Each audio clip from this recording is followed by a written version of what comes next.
Bienvenidos a Carta en Verso, soy Raúl Sinovas y hoy vamos a homenajear a uno de los grandes autores del cómic que hemos tenido en este país. Una estrella del medio que junto a Salvador Larroca y Pascual Ferry abrió las puertas de la todopoderosa Marvel al talento español. Hoy homenajeamos a Carlos Pacheco. Nació en San Roque, Cádiz, sus comienzos fueron en fanzines regionales y participando en certámenes de la editorial Tutén, aquella que tenía 1984 entre otros. Los aficionados después lo descubrimos cuando comenzó a colaborar con Forum en las portadas de clásicos Marvel y los famosos pósters centrales que acompañaban las ediciones españolas de los tebeos de la Major. En el 93 comenzó su colaboración con la división inglesa de Marvel, Marvel UK, siendo su obra más destacada Dark World. Solo un año después daría el salto a DC con su primer trabajo profesional en la serie regular de Flash. Pero no sería su único trabajo para la editorial, con la que además de varios contratos en exclusiva, dibujó Superman Batman con la caída de Camelot, Green Lantern, el tomo de JLA, JSA y sobre todo, junto con Kurt Busiek, Aerosmith, de la que hablaremos en un ratito. Para Marvel tienen su haber siempre Vengadores, Bishop, X-Men, Ultimate Avengers, Thor, Excalibur, Los Cuatro Fantásticos, además de colaborar en el álbum de Héroes en favor de la Cruz Roja después de los atentados del 11S. Pero no se olvidó del mercado español, en el que lanzó dos obras, Iberia Inc. y Triada Vértice, una apuesta por hacer cómic de aventuras y de superhéroes made in Spain. Mundialmente reconocido, galardonado con nominaciones y premios Eisner, como se suele decir, el equivalente a los Oscars en el mundo del cómic, al mejor autor, mejor obra, ha sido hijo predilecto de San Roque, con una calle en su nombre, medalla de la provincia de Cádiz, y aunque esté sin contabilizar, quizás sea el autor con más presencia en salones del cómic que haya existido. Hoy hablamos de una de sus grandes y sus más queridas obras, Aerosmith, cuya segunda parte acaba de publicarse de forma póstuma. Para ello tenemos a Daniel Díez, director editorial de Carta en Comics, Manuel Garrido, ilustrador y dibujante, con el que charlaremos un poquito sobre la obra y la imagen de este creador. Y quiero lanzar la primera pregunta a los dos, que cuál fue su primer encuentro tanto de Carlos Pacheco autor como Carlos Pacheco persona. Pues justamente en el año 88 yo nos acabamos de mudar con mi familia a Huelva, entonces a finales del 87, y en el 88 yo cada viernes peregrinaba a un kiosco que estaba cerca de mi casa, iba en bici, a buscar las últimas novedades de Forum, alguna de 5, pero bueno, lo que daba el presupuesto, ¿no? Y un día me encuentro allí pues un cómic que se llama Clásicos Marvel número 1, y con una portada pues llena de personajes Marvel alrededor y una portada completamente diferente. Yo entonces no sabía, lógicamente, ni quién era Carlos Pacheco y muchas veces no sabías ni quién eran los autores, ¿no? En aquel momento comprabas por los personajes. Y como cualquier número 1 en la época, como había colecciones que llevaban tantísimos números, pues al final, cuando había un número 1, decías, venga, vamos a probar, ¿no? Entonces, no había tanta oferta como hay ahora, que tienes 15.000 números uno cada 5 años. Exacto, ¿no? Entonces, bueno, pues dije, esta es la mía. Y lo compré, y la verdad es que, bueno, luego obviamente el contenido no tenía que ver con Carlos Pacheco, sí la portada, ¿no? Creo que era La Guerra Kree Skrull. La Guerra Kree Skrull. Y bueno, fue una serie que seguí comprando lo que duró, ¿no? Clásicos Marvel, y muchas de estas portadas, como decías antes, ¿no? Eran de Carlos Pacheco, también hubo, si no recuerdo mal, alguna de algunos otros autores, pero... Guarnido, uno de los autores de Black Sabbath. Exacto, pues mi primer encuentro, digamos, como lector con Carlos Pacheco fue ese. Y posteriormente, pues sí que recuerdo, como tú decías, ¿no? Que hubo ese boom del Marvel UK y igual estabas un poco fuera de juego, más allá de lo que decían en los correos, en los artículos que aparecían. Esos pósters centrales, me acuerdo que sí que aparecían como complemento de los cómics de 32 páginas. Y lógicamente, pues sí que cuando salió lo de Marvel UK, que bueno, que digamos eran historias un tanto alejadas de la Marvel original, pues igual, también lo compré, y en aquel momento no entendía ¿no? La trascendencia que tenía el hecho de que esos autores que estaban publicando para una editorial como Marvel fueran españoles, ¿no? La trascendencia que tenía. Y probablemente el que más disfruté, ya con un poco más de uso de razón, es pues obviamente Vengadores Forever, ¿no? Porque ahí les dieron la oportunidad a él y a un autor, amigo suyo y colaborador estrecho en muchos cómics como es Karl Basiek, la oportunidad de jugar con los Vengadores que les dio la gana, de elegir su propia alineación de Vengadores fuera de la continuidad y hacer lo que quisieron, una historia excelsa, maravillosa, ¿no? Y esa aventura pues, luego continuó, ¿no? Yo también compraba DC y posteriormente pues, con lo del Camelot, ¿no? de Superman y demás, pero y por supuesto Pecados y Virtudes, ¿no? esa maravillosa serie de JSA, JLA y llegamos a Aerosmith realmente, ¿no? A Aerosmith pues insisto, a mí Carlos me gusta mucho, Pacheco evidentemente también, pero fue una obra tremendamente personal, ¿no? Porque bueno, pusieron ahí, hicieron también lo que quisieron, una ida de olla maravillosa con la guerra mundial y la magia de estos personajes mitológicos. Y con respecto al Carlos Pacheco autor, es un poco la sensación que tengo, ¿no? de que tuvo la posibilidad, bueno, me he saltado por supuesto Cuatro Fantásticos, que también es una pasada, que fueran autores españoles y que crearan una cosa pues tan bonita, esa etapa tan larga, ¿no? El otro día, luego hablaremos un poco más de eso si queréis, tuve la oportunidad de estar con el hijo de Carlos, con Alex, y nos decía una cosa muy graciosa, decía, mi padre le decía a los editores, dadme la serie que menos venda, me da igual, parece que tenías el reto, ¿no? de decir, venga, voy a levantarla, voy a dar lo mejor de mí. Como persona no puedo opinar, pero como tú dices, estaba presente quiero decir, al punto de conocerle, pero todo el mundo que le conoció bien habla maravillas de él, todo lo que he tratado con él y tal es fantástico en cuanto a su carácter, su profesionalidad, los que de alguna manera también han crecido alrededor de él como autores, siempre destacan que era un erudito, que era un intelectual, que era una persona que sabía perfectamente de lo que estaba hablando. Y a nivel personal, ya lo que tiene que ver conmigo, que me afecte directamente, pues yo creo que gracias a él vamos a publicar una serie que a él le gustaba mucho, que es La Guerra de Charlie, y que me da mucha pena que no se haya publicado en castellano mientras él estuviera todavía con nosotros, pero gracias a él pues esta serie va a ver la luz porque él la recomendaba encarecidamente y bueno, lógicamente pues como uno tiene que escuchar a la gente sabia, le hicimos caso y la vamos a publicar en español. Así que con respecto a Carlos Pacheco, en líneas generales, digamos, esas serían las líneas vitales, ¿no? Que coinciden con su trabajo y obviamente es alguien a quien admiro profundamente. Bueno, pues yo artísticamente a Carlos yo creo que lo conocí, bueno, supe que era Carlos ya muy tarde, porque aunque llevo toda la vida leyendo cómics, tengo 50 años y empecé desde muy jovencito, pues yo creo que fue cuando empezó a dibujar X-Men, en el número 1 que salía Sanchi, puede ser, pues ahí yo decía, joder, digo, este tío, a mí el dibujo siempre me ha atraído, siempre me he dedicado bueno, no me he dedicado profesionalmente, pero siempre he dibujado. Y recuerdo que en aquel cómic me interesé por ver quién era el que dibujaba, porque yo creo que a la gente que hemos leído cómics empiezas a interesarte por los autores ya tarde, tanto por los guionistas como por los dibujantes. Yo en mi caso fue ya muy tarde. Que eso es destacable porque a día de hoy los que leen TVOs empiezan a leer TVOs, controlan autores, da igual que sea manga, da igual que sea cómic europeo. Nosotros en los 80, cuando empezabas a leer, tú ibas a por el personaje, a por el grupo, a por lo que fuera, no por un autor, sino empezó quizá Alan Moore, Frank Miller, que fueron esas primeras. ¿Quién narices ha escrito esto que molaba tanto? Sin embargo, los autores se reconocían un poquito menos que ahora. Claro, yo en mi caso empecé relativamente tarde comparado a otra gente con la que hablo que tiene mi edad y a lo mejor a los 20 o 25 años ya se empezó a interesar por los artistas. Yo qué sé, yo a lo mejor a los 40, es que no lo sé.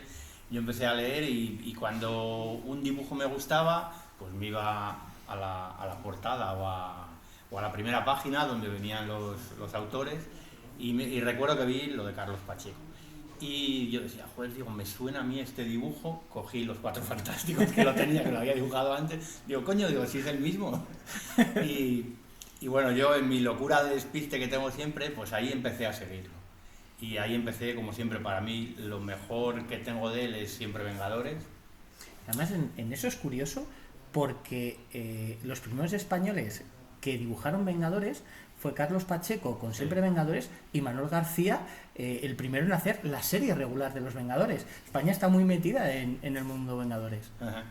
Así que bueno, yo en relación a Carlos, pues como autor, poco más se puede decir. A nivel personal, lógicamente tampoco le conocí personalmente, pero tuve en el año 2020, en enero, por unos temas un poco serios míos de salud, pues empecé a dedicarme más de lleno al dibujo.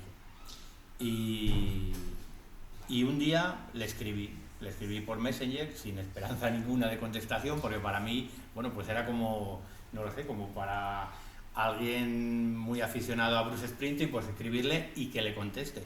Entonces yo dije, bueno, pues le escribo y se acabó. Y a los 10 minutos, contestación de Carlos, animándome a seguir dibujando, me dijo que le mandara cosas que hubiera hecho, yo se las mandé.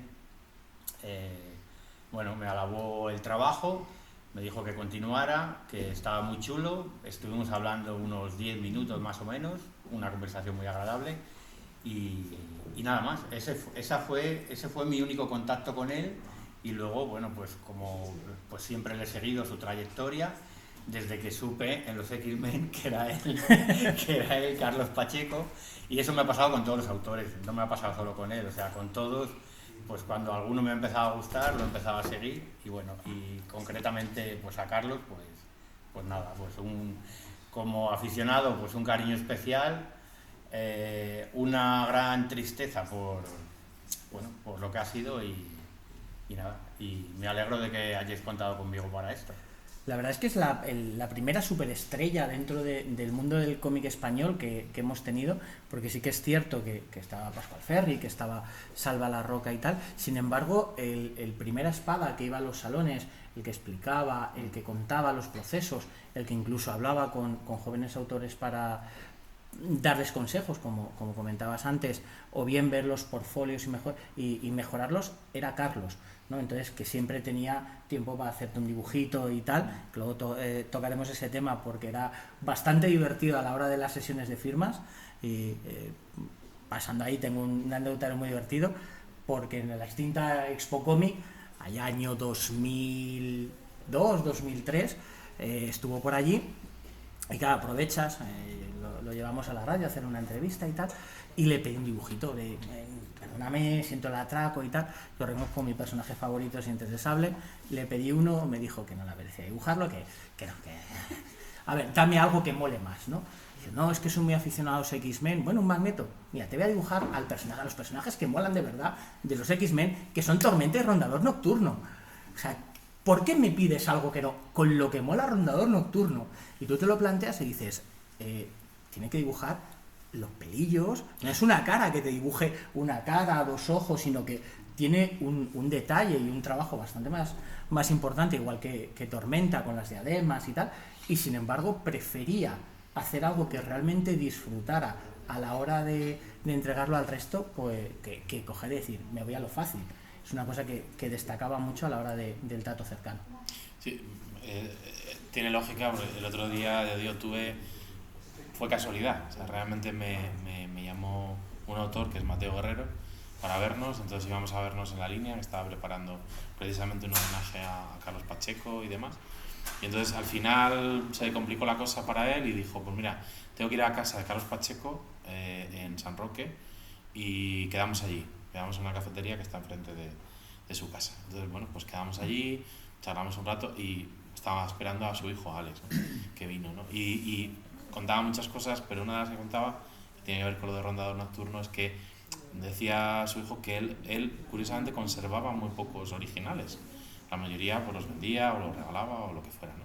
Pero de los pocos que conservaba eran los de Excalibur. O sea, que se ve que tenía cierta simpatía, especialmente por portadas con Rondador Nocturno y demás, se ve que era algo que le tenía especial cariño, como cualquier otra persona podemos tener, ¿no? Yo creo que más que superestrella también decía a su hijo que cuando él empezó no había internet, no había nada, tenías que plantarte en un salón en Estados Unidos. O sea, si tú querías enseñar el portfolio, no sé, que venían aquí a España estos ojeadores que tienen las grandes compañías, y él parece que fue bastante, ¿no?, a salones, hasta que al final consiguió, y que parece que tenía súper claro que era lo que quería hacer, y al final pues lo consiguió, ¿no?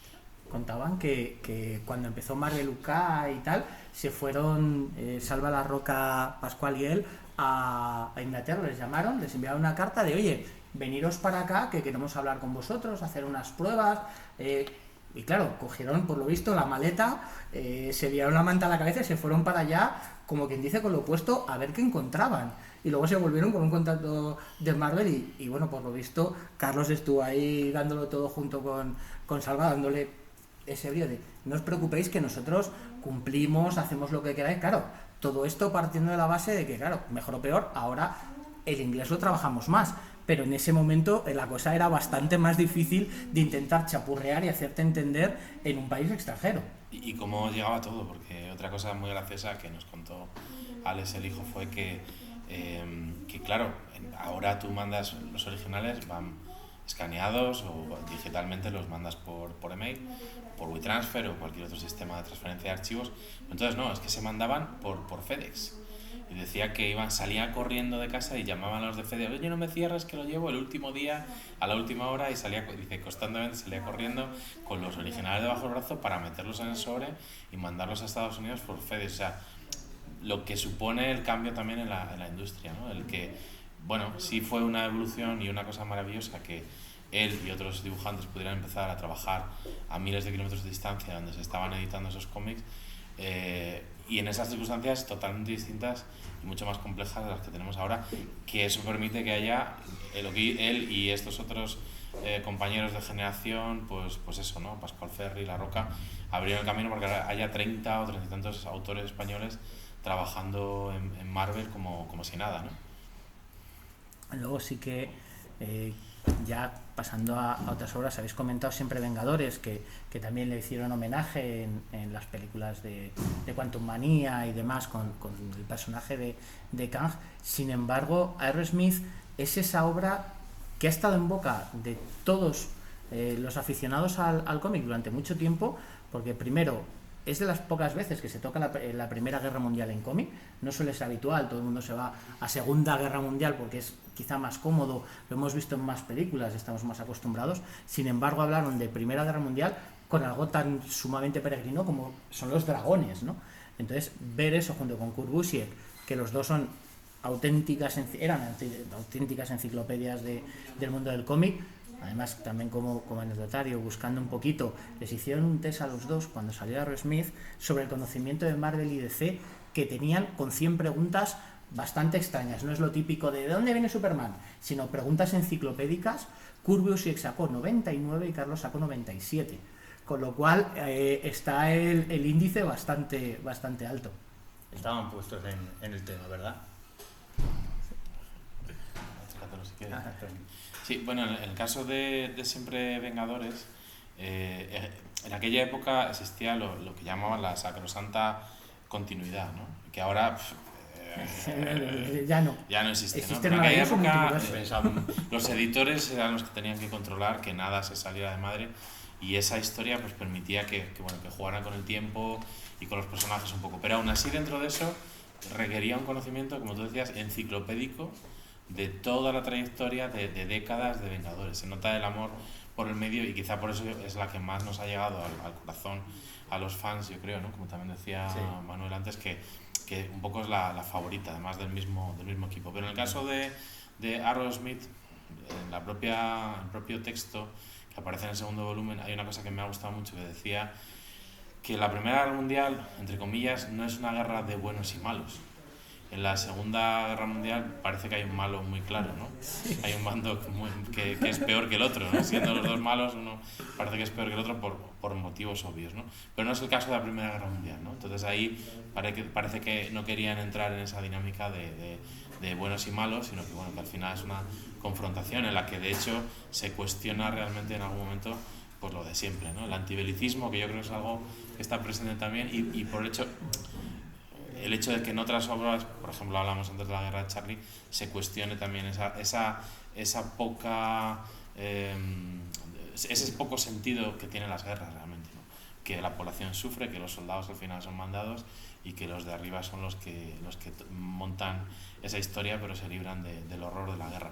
Y yo creo que también, hablando de eso, creo que les fascinaba, ¿no?, de la Primera Guerra Mundial, de ahí que hayan elegido ese escenario para Aerosmith, que yo creo que es una obra que tristemente va increciendo, porque hay que reconocer que la primera miniserie es más floja, en mi opinión, y la segunda yo creo que amplía el escenario hasta un nivel que dices, esto puede llegar donde hubieran querido, ¿no? Pero bueno, por desgracia, pues al menos con Carlos pues no podrá ser así.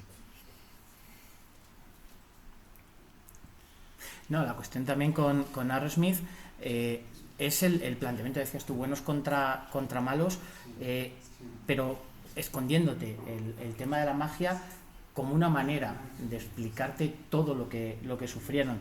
También es cierto que cuando lo hicieron en el año 97-98 fue una miniserie incluida en DC, que era un experimento propio con base dedicada después de la caída de Camelot y demás, para intentar, bueno, aprovechar un poquito eso, y tardaron más de 10 años en hacer esa segunda parte. Yo creo que más por insistencia del fandom propio y gusto propio que por éxito de ventas, ¿no? Por éxito de ventas, porque también ha sido una cosa que ha funcionado muy de boca en boca, mucho en España. Sin embargo, es curioso que no es que seamos los aficionados, sino que es a nivel global el fenómeno que haya trascendido y se lo hayan permitido allí. También es cierto que, lo comentábamos un poco también off the record, sale la segunda parte, pero había un planteamiento de hacer otros 6 números extras.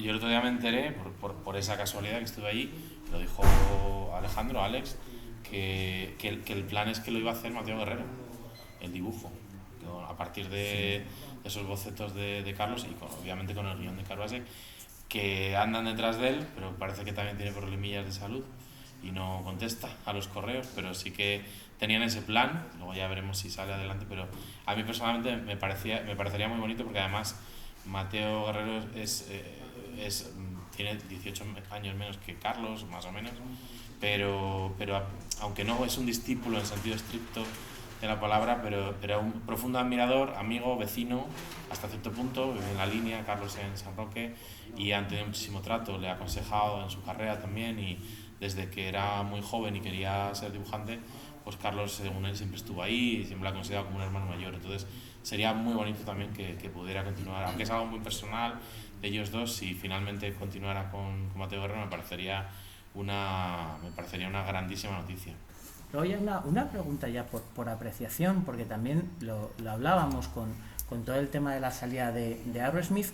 ¿Lo tomaríais? ¿Os gustaría que tiraran más por la parte más fantástica o por la parte más histórica?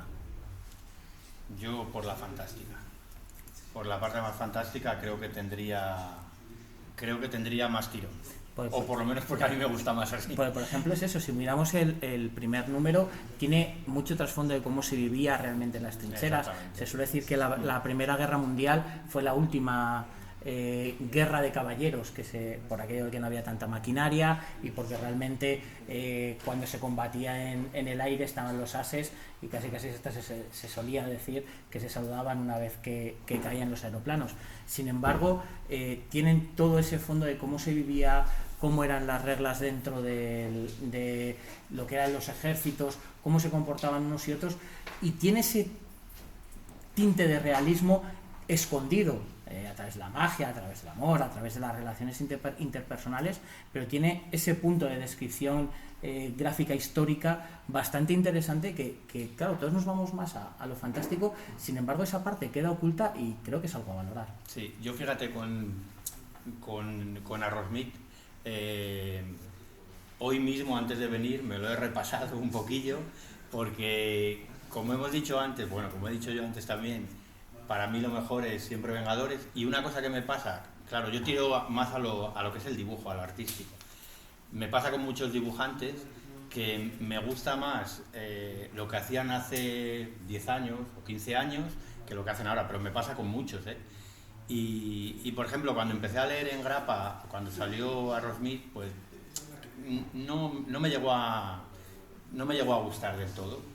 No sé si el guión, el dibujo me encantaba, pero a mí me gustaba el otro Carlos. Bueno, y hoy leyéndolo esta mañana y ayer un poco que lo he repasado, pues me parece una pasada. Me parece con un guión buenísimo. Lo de la magia me encanta.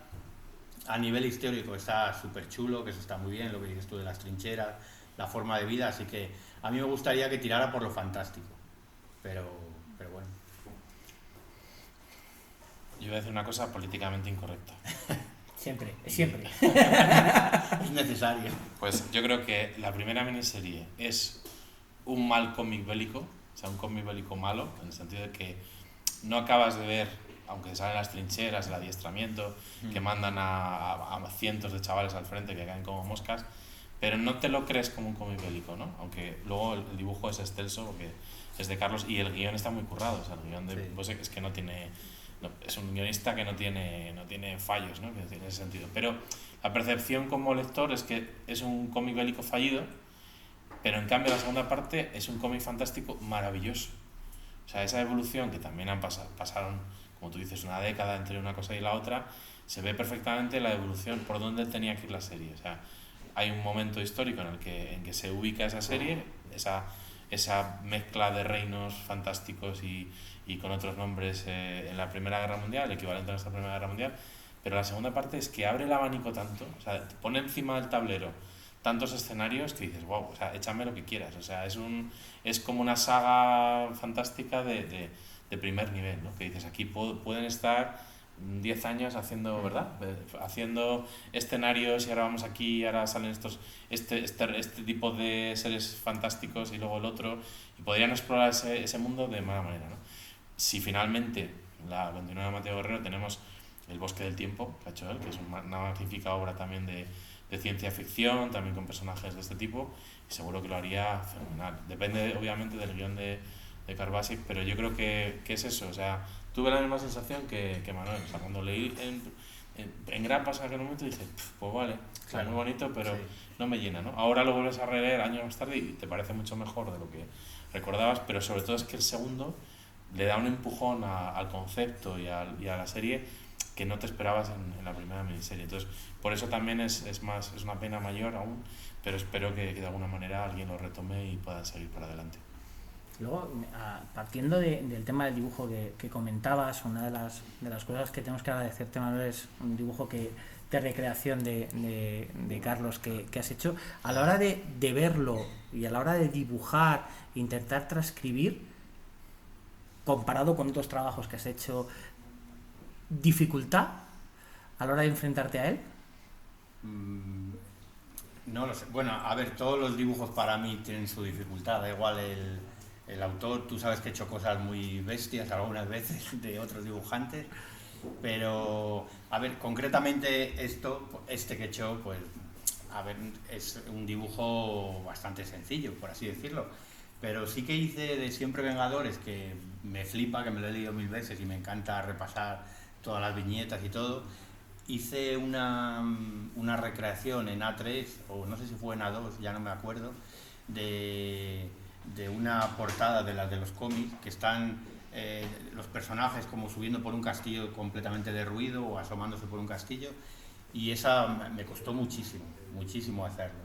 Lo borronaba, lo volví a hacer a lápiz, volví a arrancar de nuevo con él, y bueno, pues no sé, para mí a lo mejor suena un poco a peloteo porque estamos hoy aquí, pero sí que es verdad que siempre, no porque Carlos ya no esté, sino porque siempre me ha pasado con él cuando he hecho algo suyo, pues me ha gustado mucho, me ha transmitido mucho, no sé, mucho cariño hacer dibujos suyos, independientemente de que no tiene nada que ver con que estemos hoy aquí por lo que se está, y bueno, a mí es que no sé, para mí es uno de mis 5 favoritos dibujantes, puede ser. Sí, puede estar en el top 5 de muchos de los lectores de cómics. Yo creo que como dibujante la virtud que tiene es eso, un trazo relativamente sencillo, ¿no? Sí, exactamente. Es buscar la sencillez, pero dentro de lo que es la belleza, la perfección. Es decir, yo creo que tenía un trazo muy limpio que a lo mejor dices, bueno, es perfectamente reconocible, pero tampoco quiso ir más allá, ¿no? De pasarse de rosca, como ha pasado con algunos dibujantes muy virtuosos que de buenos que son, se pasan de frenada. En JLA y JSA a mí me encantó también. Es otro tomo que yo lo tengo ahí como oro en paño, porque es que no sé, tenía un dibujo, o sea, era un dibujo diferente. Aquí es una pasada, está mucho más perfeccionado, más limpio el dibujo, pero yo, como he dicho antes, pues no sé, tiro más a lo de atrás porque me llama más la atención. Me pasa con muchos, me pasa con Romita Junior, pero vamos, no cabe duda que lo que hacía Carlos, todo era una maravilla. Comentabas de que Carlos era bastante erudito.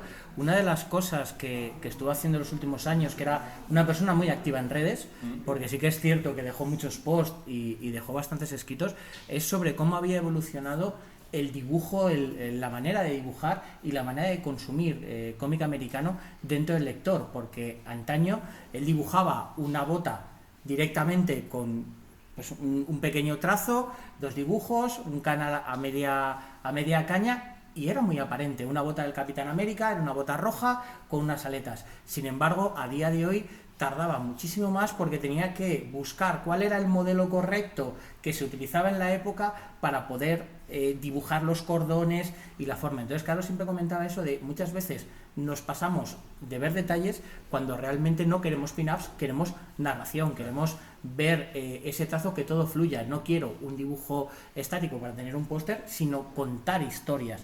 Por eso decía él que se entendía muy bien con Kurt Busiek, por eso, porque le daba la facilidad de contar historias. Hombre, es que yo vuelvo a decir, es que es un guionista de los últimos 30 años de Marvel, pues de los 5 mejores, así para mí, porque por la forma de narrar, porque sí es un guionista clásico, ¿no? No vamos a abrir el melón ahora pero sí, a mí me parece que su forma de narrar entronca directamente con la Marvel más clásica, sin ser ampuloso, sin abusar de los cuadros de texto, sino bueno, eso, hacer avanzar la acción, que tú notes que es algo palomitero, digamos, ¿no? En las colecciones de superhéroes, pero que tiene un pozo también personal, que tiene un pozo también de autor, por decirlo de alguna manera. Entonces, a partir de ahí, pues lógicamente, si te pones a un dibujante como Carlos Pacheco, pues es un espectáculo, ¿no? Bueno, también ha tenido la suerte Mark Bagley, por ejemplo, ¿no? Pues Thunderbolts o tal, pues lógicamente con dibujantes así que tienden a un estilo limpio, a un estilo más, entre comillas, clásico, pues su trabajo también te retrotrae no sé si la mejor Marvel, pero por lo menos la Marvel más clásica en cuanto a grupos, en cuanto a concepción de personajes, ¿no? Yo reconozco, por ejemplo, de Kurt Busiek, aquí es de DC, para mí tiene, si no la segunda mejor historia de Superman, que es Identidad Secreta, en la cual no sale Superman. Es la mejor historia de Superman y no aparece el personaje. Es una cosa muy loca, pero consigue que entres en eso, ¿no? Hacer bueno a cualquier dibujante. Y ahora, claro, cogemos a los dos y dices, tocamos a Aerosmith. Vale, lo tenemos como muy identificado, como algo muy de autor, ¿no? Tenemos a Carlos Pacheco, bueno, ya no está. Mateo Guerrero comentaba, dice, venga, el estilo puede llegar, pero nos queda Busiek. Vale, ¿lo veis con otros guionistas? ¿O es algo tan personal? Mojaros, ahí os obligo a mojaros un poquito. Mojaros un poquito, ¿lo veis con...? A ver, yo creo que no. Quiero decir, era un proyecto de Kurt Busiek y Pacheco. Si Pacheco decidió que si él no podía, por sus circunstancias, fuera un amigo, casi como aquel que dice, no un alumno, pero sí un cierto discípulo, como era Mateo Guerrero, pues seguramente Busiek creo que no tendrá problema. Y si más y todo el mundo está de acuerdo, seguramente que tirarán para adelante, ¿no? Si faltaran los dos, esto es como los grupos de música, o sea, te puedes sustituir al batería o al guitarrista, incluso al cantante, lo puedes sustituir. Ya lo hemos visto en AC/DC, lo hemos visto en un montón de grupos, pero si faltan todos, o sea, no tendría sentido unos Beatles sin ningún Beatle original o unos Rolling Stones sin ningún Rolling Stone original, pero en este caso, mientras esté el guionista dispuesto y vivo, yo creo que sería posible, ¿no? Me parece interesante que el cómic americano también avance hacia otros estilos. Ahora también tenemos la posibilidad de estar en contacto con las editoriales americanas y a veces ves lo que están publicando, sobre todo las independientes, y es más de lo mismo. O sea, no hay ideas originales. Esta es una idea original. Y es una idea original de hace 15 años, que es lo más curioso, sí. ¿No? Pero puede funcionar, es decir, no pasa nada porque los autores se tomen, como pasa en Europa, a veces para hacer un álbum europeo a veces estarán 3, 5 años, autores franco-belgas en hacer el siguiente o lo que necesiten. Ahí tenemos a Marini con las Águilas de Roma. Perfectamente, ¿no? Pero en el cómic americano, que es una industria, como no lo tengas pasado mañana, te pasan por encima, ¿no? El caso de los fill-in de las series regulares, no llega el dibujante regular, venga, pues cogemos y metemos a otro que haga una historia que no tiene nada que ver con lo que me estás contando, pero no pasa nada. Pero no, que the show must go on, ¿no? O sea, aquí no puedes parar. Y esta propuesta, por ejemplo, me parece muy interesante y está bien que el cómic americano reflexione sobre hacia dónde quiere ir. Si quiere siempre hacer lo mismo, con los mismos estereotipos, o está abierto también a cosas un poco más... Este cómic podría haberse publicado en Europa perfectamente. Podría haberlo publicado una editorial europea y haber salido en tomos de 48 páginas o de 64 y no hubiera pasado nada. Lo hubieran publicado uno cada 2 años. Es decir, el concepto que tiene es muy interesante. No sé si los americanos pues es un concepto que les vuelva locos, ¿no? A nosotros nos ha gustado, yo creo que aquí ha funcionado bien ahora sobre todo, pero creo que deberían ir por ahí. No tanto machacar la serie regular y sacar 5 del mismo personaje, sino apostar por historias nuevas, nuevos escenarios y cosas que realmente nos lleguen a los aficionados. Bueno, yo como Raúl decía que nos mojáramos, me voy a mojar. A mí me gusta mucho Mark Waid, así que, bueno, tal vez podría ser un buen guionista de Arrowsmith. Para mí sí. Para mí sí, porque me encantó en Capitán América, en Jóvenes Guerreros, o sea que, bueno, me gustaría. Sí podría encajar. Es una buena opción, sí. Es otro guionista clásico, o sea, moderno, pero con ese pozo clásico. Claro.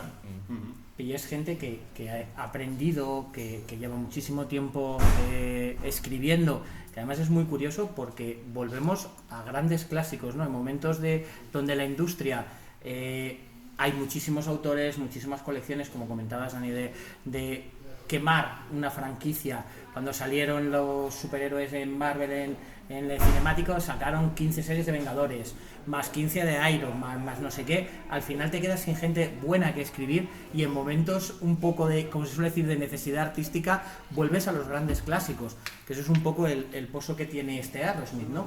El volver a leer algo intemporal, el coger una obra de hace 10 años, leerla ahora y que siga funcionando. Por ejemplo, pasaba con el dibujo de Carlos, que daba igual cuando lo leyeras y daba igual qué traje tuviera el personaje de turno, era alguien reconocido, era alguien reconocible y con el que te sentías a gusto, que es una de las grandes cosas que tenías en Siempre Vengadores. Daba igual la formación de Vengadores que tuviera, que cogiera él, tenía la capacidad de verlo de forma natural. Que sin embargo ahora con otros autores simplemente, pues vale, es el refrito de turno. Entonces tenía un alma diferente, por lo menos para mí me parece que el dibujo de Carlos tenía un alma diferente a muchos autores que simplemente pasan por ahí. O también es la generación. Quiero decir, Carlos había crecido leyendo los Vengadores clásicos. Si tú coges un dibujante que, yo qué sé, que tenga ahora 25 años, pues es raro que haya... O sea, los puede haber leído, porque hay reediciones para aburrir, pero no ha crecido con ellos, ¿no? Yo creo que en el caso de Carlos también era el amor por los personajes, ¿no? Entonces, el amor a los personajes que venía dado porque él creció leyendo esos personajes. Claro, él lo dijo muchas veces eso. Como Siempre Vengadores era para él algo especial y ahí se explayó y sacó todo lo que por así decirlo, le dio la gana. Y personajes a los que él le tenía mucho cariño y se incluyeron allí. Y yo por eso, lo que tú dices, en ese cómic da igual el tiempo que pase, que siempre te gusta volver a abrirlo y verlo, para mí, y ver sus dibujos, porque para mí el cómic es un cómic redondo, perfecto, y su dibujo perfecto, no tiene ninguna pega ni nada, para mí una maravilla. Y de los personajes que habéis visto dibujados por Carlos o demás, ¿cuál es el que se os queda en la memoria? Ojo de Halcón. ¿Por qué? Porque lo hace perfecto. Lo hace perfecto. Yo me paro en ese cómic, en Siempre Vengadores, en algunas viñetas, la posición de las manos agarrando el arco, tensando la cuerda, la flecha. No sé, yo me fijo en esos detalles y a mí me encanta. Me encanta. Para mí su personaje es ese.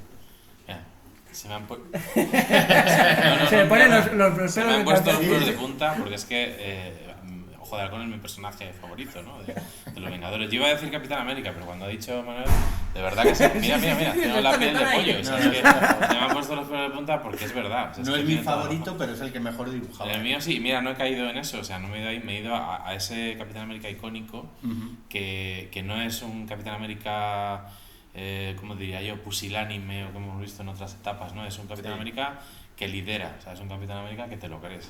Que no, bueno, que todo el mundo, que dice algo y todo el mundo va detrás, ¿no? Todo el mundo le sigue. Entonces, yo me quedaría con su Capitán América en detrimento, vamos, sin decirte que no a lo otro, como podéis comprobar que es verdad. O sea, es que todo. O sea, luego, por ejemplo, ahí, evidentemente, pues que invoque a personajes, pues como, bueno, pues como el Jinete Fantasma, ¿no? Por ejemplo, ¿no? Jinete Fantasma, si no recuerdo mal, ¿no? Sí. O todos estos personajes un poco más olvidados, que haga esa mezcla, que también yo creo que ahí es un trabajo, no se sabe muy bien. Pasa con Aerosmith, precisamente en el artículo que entrevistan a Carlos, se dice cuánto hay de cada uno de los dos autores, ¿no? O sea, hasta qué punto los dos peregreñaron ese mundo, ese guión. Yo creo que era una simbiosis, ¿no? Al final, aunque Corbus hiciera los guiones, yo creo que en ambas series seguramente y en otras pues se han puesto de acuerdo en cuanto al concepto y a por dónde tenían que tirar. Entonces, bueno, era pues eso, a veces hay parejas creativas que es que mezclan perfectamente y hacen que sea la suma de los dos es superior a cada uno de ellos individualmente, y este es un caso obvio. Sí, porque además Carlos lo comentó alguna vez, que si lo hubieran dejado hace años sacar a Aerosmith, llevaban mucho tiempo hablando con Busiek para ver cómo podían hacerlo, ideas que tenían, por dónde tirar, por dónde ir, porque siempre les quedaba esa espina de nunca haber podido seguir. Sin embargo, claro, en el momento en el que han dado vía libre, ha sido un auténtico éxito tanto en Estados Unidos como aquí en España, que agota la tirada en menos de 2 semanas, que es una auténtica locura. Una tirada de más de 4.000 ejemplares, ¿eh? Es decir, que en España eso es una barbaridad. O sea, chapó por Dolmen, pero chapó por los aficionados, es decir, que han respondido muy rápidamente a una propuesta interesante, más allá también de los motivos pues sentimentales que tienen que ver con... Por cierto, van a hacer una segunda tirada, en breve lo van a volver a imprimir, creo, no lo sé, no afirmo nada, pero posiblemente también pues llevará este detalle que no deja de ser, para unos entrañable, para otros un poco más raro, pero que sin duda también ha contribuido a que esa edición sea especial, sea buscada, sea querida y se haya vendido tan rápido. Perfecto. Si alguien tiene alguna preguntita o queréis participar, estáis invitados a todos los que estáis por aquí. Yo sí que quería, antes de terminar, dar ese puntito, ¿no? Que reconozco que yo soy más de Mutantes. A mí me han gustado siempre, esto es así. Yo siempre he sido más de Mutantes porque le tengo mucho cariño a Excalibur, porque fue la primera colección que compré con mi dinero, no que me compraron, sino que fui al kiosco, yo solo cogí el S, y fue la primera colección que terminé entera. Me costó un montón conseguirla porque hubo varios números que no se editaron, y recuerdo un dibujo, una portada de Carlos Pacheco con ese rondador, con una espada, vestido de pirata, que la tengo muy grabada en la memoria. Siempre me quedaba ahí ese original, esa comisión, ¿no? De decir, si hubiera tenido posibilidad en aquel momento de haberme comprado ese original, sí que me hubiera gustado hacerlo. La verdad es que la ELA se lo llevó demasiado pronto. Sí que es cierto también que trabajó hasta el último día, hasta el último momento. También hay una parte, antes de acabar, muy divertida, que era un gamer impresionante. O sea, era un jugador de videojuegos a un nivel grandísimo.